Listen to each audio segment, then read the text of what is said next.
Who the fuck are you? Who the fuck are you? Who the fuck are you?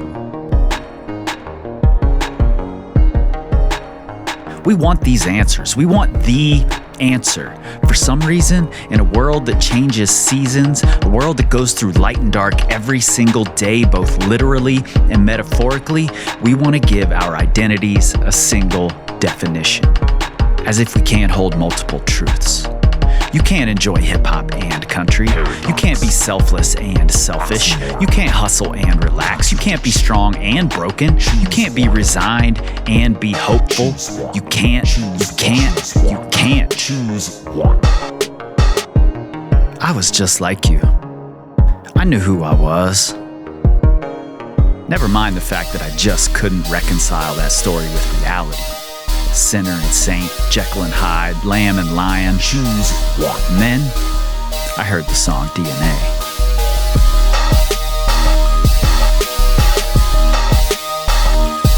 I'm Chris Hampton, and this is how Kendrick Lamar taught me duality.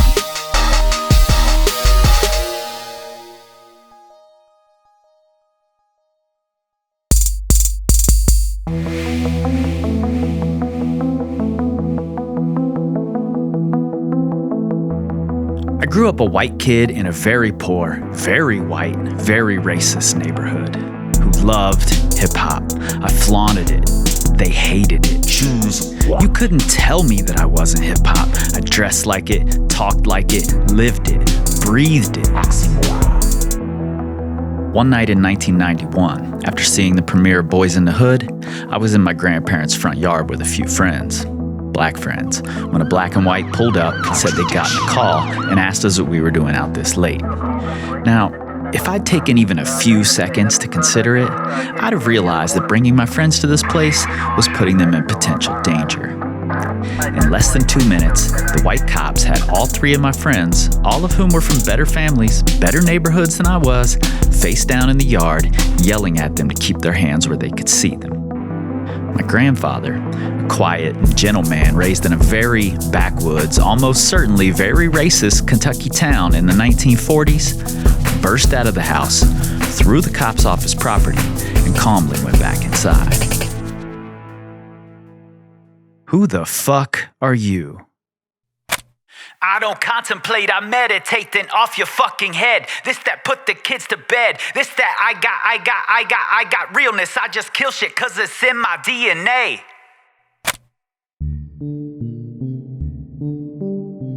In Go Set a Watchman, a lost-to-time follow-up to the classic To Kill a Mockingbird, Harper Lee exposes Atticus Finch to have racist tendencies.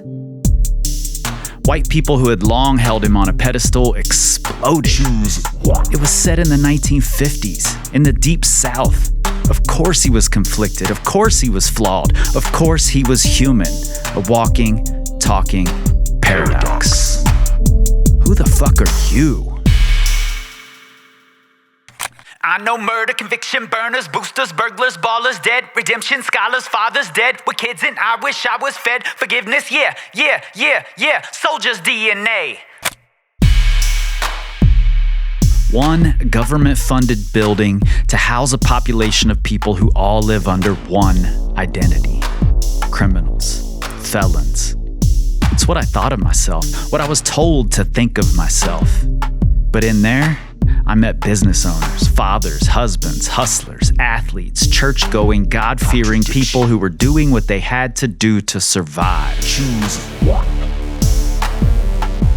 I learned to trust no one at first encounter, but to give them a chance to be more than my first impression.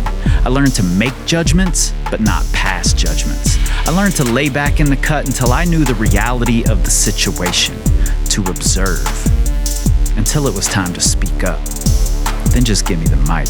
Paradox. Who the fuck are you? And I must shine like I'm supposed to. Antisocial extrovert. And excellent mean extra work. And absentness, what the fuck you heard? And pessimist never struck my nerve.